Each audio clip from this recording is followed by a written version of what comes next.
Our next speaker is Wendell Cox, who's the principal of Demographia, an international public policy consulting firm in St. Louis.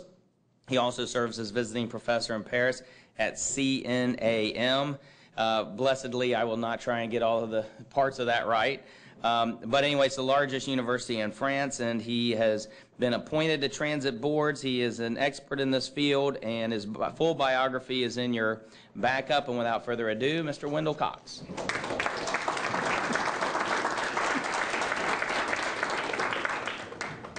Thank you, Ed. It's a great pleasure to be here as usual. I'm going to talk to you about aspiration. I'm going to talk to you about the future of the standard of living and the situation of poverty in this country, and it has to do with land use. I start out with a picture of a shopping center in Manaus, Brazil, which is as remote as you can get in a major city in the Western Hemisphere, only to sort of indicate to you the sort of universal interest in getting ahead and why people move to cities. Now, why do cities exist? We'll start very, very simply with respect to philosophy.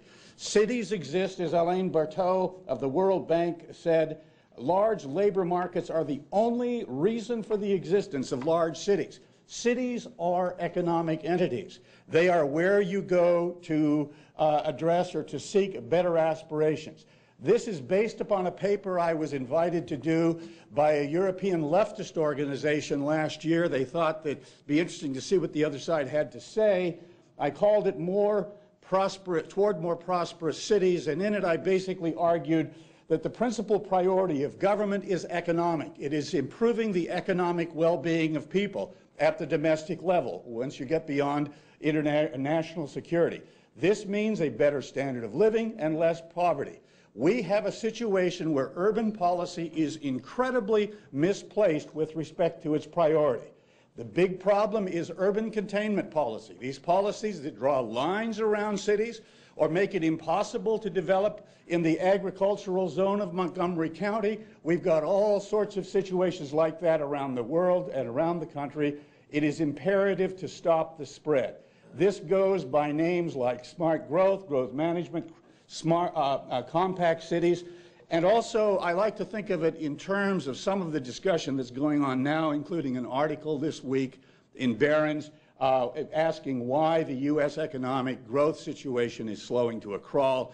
And I'm saying, and it has nothing to do with the issues we're talking about here, I'm saying a future in which our growth in this country may be at only 1/2 the post-war rate, combined with what urban containment policy has already done in California, has done in Australia, has done in Vancouver, is a very grim situation for the future. Now let's think about cities. You know, cities, we need to understand, cities are not something that is old.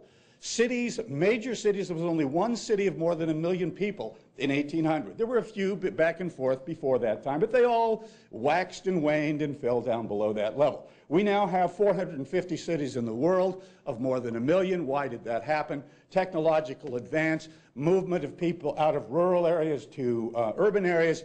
It's all about aspiration. And it's important as we think about cities to recognize the role of cities with respect to economics. Think about places like Manila. This is a picture of a slum along the riverside in Manila. You know, people have moved away from rural areas to cities to do better. You drive around São Paulo, for example, in Brazil, and you see shanty towns on hills all over the place, and you wonder, why do these people live in this circumstance? And the reason is, it's a whole lot better than where they came from. So if you look at what's gone on historically with respect to GDP, gross domestic product, economic growth, you find that until 1800, really there wasn't very much economic growth in the world. The record with respect to GDP per capita, according to OECD economist Agnes Madison, was about $3,100 on an annual basis in 2010 dollars in 1800. Now look what happened, and look at the connection with transport technology. Back in the days of walking before mass transit, we had not much progress. Big progress during the years that mass transit was the dominant emergent mode, and then now, of course, the automobile. It's important for us to also understand the importance of policy with respect to economic growth. This chart shows you in constant dollars the increase in GDP per capita from 1900 to 2010. You can see the U.S. does very well. Germany and Japan do pretty well. You see the dotted line there, that's Argentina. In Argentina, they decided they sort of take a new route back around 1945 after having been among the top 10 nations in the world. And to this day, they continue to struggle and make little progress. So policies matter. Around the world, poverty is pervasive. This is a picture from Dhaka, Bangladesh. We're looking here at shanty towns of 2 million people per square mile. Now, 2 million people per square mile compares to 4,000 people per square mile in the Washington, D.C. Urban area. And so think about how cities grow, because this is very, very important. There's this view that says, oh, you know, we can sort of draw a line and cities will grow and there'll be no problem. And it's sort of like, you know, eventually I'd have to get a new belt. But unfortunately, urban planners don't understand this, and we'll get into that. There is a view that says that urban sprawl, urban expansion is an American phenomenon, that it doesn't really happen anywhere else. Well, I can tell you it happens everywhere. Take sub-Saharan Africa. This is Addis Ababa, the capital of Ethiopia, in 1972 compared to 2010, the red being 1972. You can go essentially to any city in the world and see basically the same phenomenon. Go to Jakarta. Now, most people don't understand it. Jakarta is now the second largest urban area in the world, nearing 30 million people. Here's what's happened with respect to population growth. The core of Jakarta, the old federal or capital district, little population growth in the last 20 years. Suburbs and exurbs, almost all of the growth. You go to Mumbai in India, very poor place with obviously some pretty rich people. You see the same thing. Inner Mumbai is actually losing population. Outer Mumbai was gaining population, and now the growth is all in the suburbs. And in fact, at New Geography, we did an analysis of the world megacities, the 28 world megacities, a little bit earlier this year, and looked at fairly recent population trends. Every single one of them, the periphery is growing faster than the core. Now, this is not to say that the periphery or the suburbs are better than the core. This is only to say that this is the natural way that cities grow, and if you interfere with that, you're liable to create some consequences.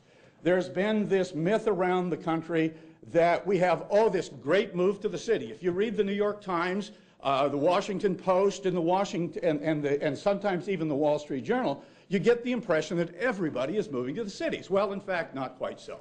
Within 2 miles of city centers, things are working pretty well, and I'm pleased to see finally a turnaround in population close to the city cores. But you get outside that 2-mile radius, you have a drop, and you can see here is this is the overall metropolitan area is more than 1 million people in 2010. You see that virtually all of the growth is 5 to 10 miles, and the biggest is 20 miles outside the area from City Hall. So now let's talk about urban containment policy, drawing lines around cities, limiting to where development can take place. And I'm not talking about developing on environmentally sensitive land. I'm talking about developing on good developable land. This is a picture of the slum on the edge of Mumbai Airport. It's really great. You can pretty much walk across the roofs of the houses because they don't have any streets.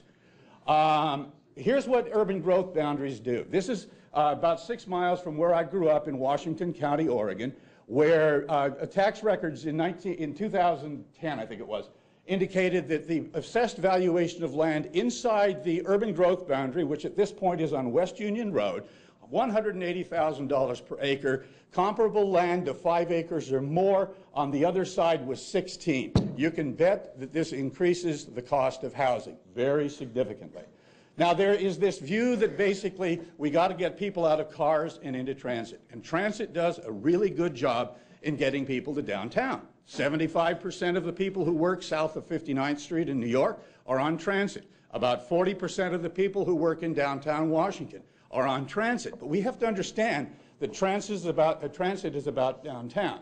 Now, Statistics Canada basically did some research and said, let's look at the travel patterns of people that live in high-density developments more than 10 kilometers or 6 miles from downtown. And what they found is there's virtually no difference. Density does not create transit ridership. And you put high-rise buildings in the suburbs.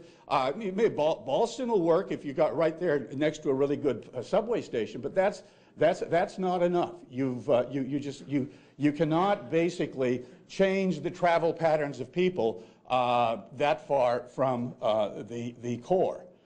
There are some concerns about preserving agricultural land and urbanization destroying agricultural land. Since 1950, we've doubled the production of agriculture in this country. We have taken out of production an area of land equal to the size of the states of California, Texas, New Hampshire, Connecticut, and Massachusetts. And that's because we didn't need the land. So the point is, agricultural production is hardly a problem. Talk about housing affordability. First of all, the big reason housing affordability counts, and it's the key to the whole discussion, is that housing is by far the largest element of household expenditure. Economists are, in consensus that if you limit the supply of a good in demand, you are going to raise prices. And this is exactly what has happened with respect to house prices and urban containment. Don Brash was the governor of the Reserve Bank of New Zealand, and in fact I should mention David Seymour here from Canada was actually a part of Mr. Brash's parliamentary election campaign a few years ago in New Zealand. They lost, but still a really good guy. Brash basically said the affordability of housing is overwhelmingly a function of just one thing: the extent to which governments place artificial restrictions on the supply of residential land. We do an annual housing affordability survey. Last year was our 9th year. Bill English, the Deputy Prime Minister of New Zealand, gave us the introduction, and he basically outlined the programs that they have undertaken in order to basically close the door on smart growth in New Zealand, where it's ruined housing affordability, just like has already happened with Governor Scott in Florida. We use in looking at housing affordability, we use the median multiple, which is the median house price divided by the median household income. That has been historically around 3. You can see in the late 1980s it was 3 in the 6 countries that we cover in our survey. You can see what's happened to Australia, where housing affordability has absolutely been destroyed. Ireland went up the same way, New Zealand, the UK, Canada has been going up, and the US went up and now has gone down. But of course, as we all know, as a lot of us know, in the United States, the housing bubble was really a 4-state thing for the most part. It had to do with California, Nevada, Arizona, and Florida, and it had to do with land use restrictions. And if you look at Texas and Georgia and the Midwest, you find, yes, there was some inflation of house prices relative to incomes, but not much. And here you see the impact out of the housing affordability since 1950 by current land use classification. The top line is California. You can still see that overall the California average is about double that of the states that have regular, traditional, liberal land use regulation. The second line is states like Oregon and Maryland and so on that have restrictive regulation but have not had quite as bad a regulatory situation as California. Now, one of the big concerns, and a rightful concern, that the smart growth conservative community has with respect to housing affordability is the impact on low-income people. You can read the literature, and you will find this is a real concern on the part of smart growth advocates. And in fact, they have gone so far that the principal research that continues to be cited to this day talks about how this should improve housing affordability for low-income people. Should doesn't do it. Here's what's happened in Portland. You look at house prices that in the high poverty areas since from 99 to 2009, in the high poverty areas of the Portland metropolitan area, you can see that the house prices went up far higher in the poverty areas than it did in the lower, in the areas where the incomes were more normal. Sorry, I got lost my glasses here. 61% rise in the high poverty areas, and in the other areas 35. But even worse was the comparative increase in gross rents. 3 times as high an increase in gross rents in high poverty areas as in areas with normal income. So let me tell you, smart growth and urban containment may be bad on the middle class. It's really bad for the poor. So we look at the consequences of urban containment. And this is the real, I see a spelling error there. Randall, was that your fault? Oh, it's the Macintosh. Yeah, okay. And anyway, the big problem here is that by smart growth and urban containment policy, we are driving house prices up. We are making it more difficult for young people and people who buy houses to be able to afford to live a decent lifestyle. In the long run, the standard of living or the quality of life is defined by discretionary income, which is the total income minus taxes and minus the cost of necessity. Paul Cheshire, an economist at the London School of Economics, has said that urban containment is incompatible with housing affordability. Professor Edwin Mills and an associate at Northwestern have basically gone so far as to suggest that the housing bust could pretty much be blamed on the problems of urban containment policy, land use policy. The basic idea being that if we had not had the huge increases in the 4 states, for example, and there were some other places, including D.C., if the restrictions had not been in place there, the house prices would not have gone up as much, and maybe the losses would have been sustainable. But it's bigger than that. We have a growing body of research that suggests that overall economies are hurt substantially by urban containment policy. We have research out of the United Kingdom that talks about higher commercial development costs. We have research out of the Netherlands that talks about lower general economic and employment levels as a result of urban containment policy. We have Federal Reserve Board economist research here that says job growth is less where there is urban containment policy or more restrictive land use policy, and research that says generally that unemployment has been higher in the UK because of urban containment policy. So let's talk just a little bit about cities and transportation. This is one of my favorite pictures. It is the second largest road I've ever driven on. Here it's 16 lanes in Buenos Aires. It gets to 18 at one point. But here we have a really great picture of the GO Transit system in Toronto. That's the Don Valley Parkway on the east side of the downtown area of Toronto. And it really is a very effective system. It does a great job. Why do you think, however, that all those people are in those cars? Seems very strange. Well, I finally figured it out. The train isn't going where those cars are going. And that's the big problem people don't understand with respect to transit. You know, if you work in downtown Washington or Manhattan or downtown San Francisco, you can't beat transit, and I would argue that anybody that doesn't really need the car at the office during the day is irrational if they're not on transit. And when I lived in Paris, you can bet that I either walked or I took metro to work. Wouldn't have thought of even renting a car except to drive someplace out of town.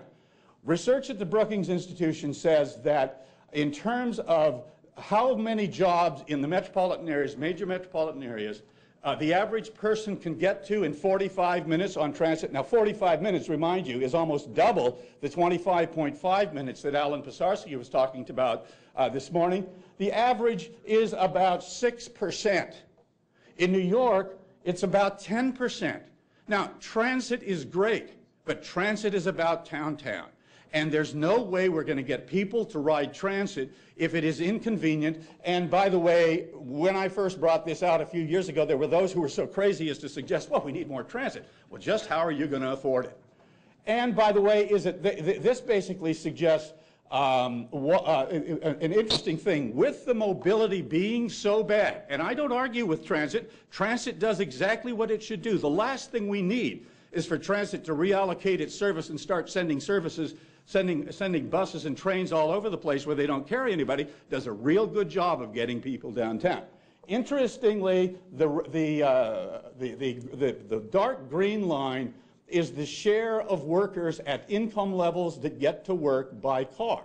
And you can see even in the lowest income levels, the great majority of people get to work by car.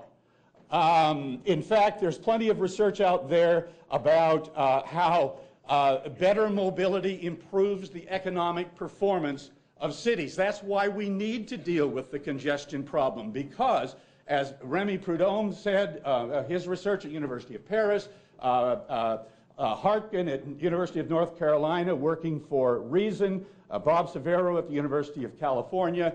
The more jobs an employee can get to in a certain amount of time, like 30 minutes, the more economically efficient a city is going to be, the better will be the employment situation. So that's why we need to get the traffic moving. Real important. And by the way, a lot of people have this sense that with all of our terrible, sprawling cities in the United States, that we're spending all this extra time getting to work. Well, as a matter of fact, for the most part, the United States has the best work trip travel times in the world.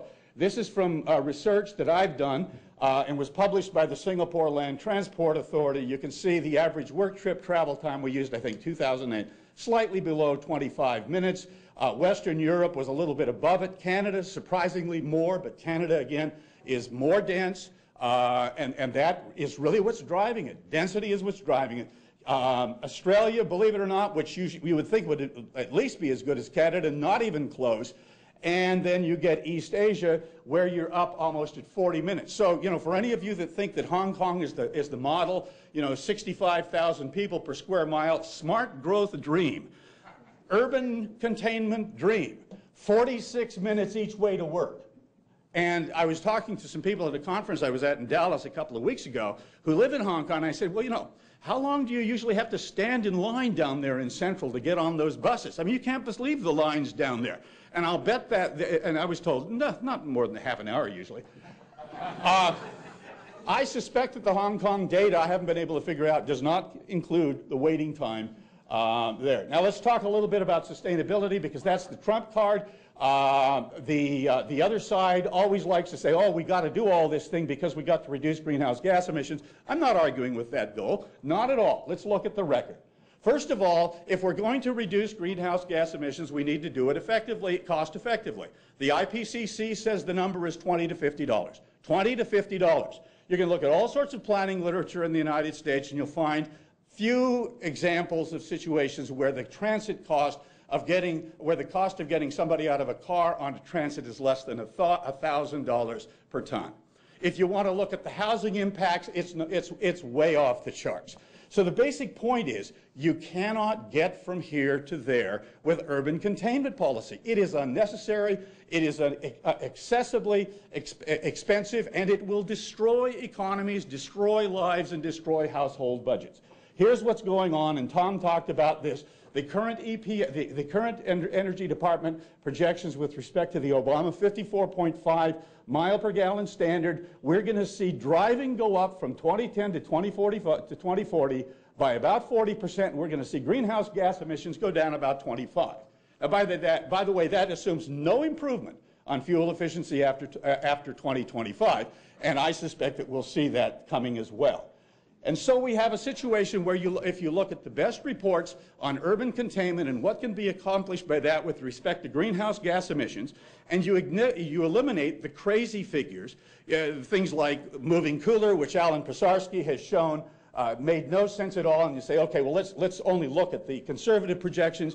You look at the TRB report called Driving Cooler, where the drafting committee could not agree on the higher level. Essentially, 3% is probably the most you're going to be able to get out of those kind of strategies. And out of fuel economy, we're going to get 38, and there are going to be other things as well. So let's finish up with talking about more prosperous cities. The standard of living is at stake. We have a situation where in Atlanta or Dallas-Fort Worth, compared to San Francisco, you're looking at costs for housing on household budgets that are 2 to 3 times higher, in San Francisco as they are in the Midwest and in the South. This costs money. You know, it doesn't matter if you move to San Francisco and you make $90,000 and you only make $55,000 in Atlanta. The fact is the difference in the cost of living is huge and can sometimes completely eliminate any advantage. So we think about the situation we're in.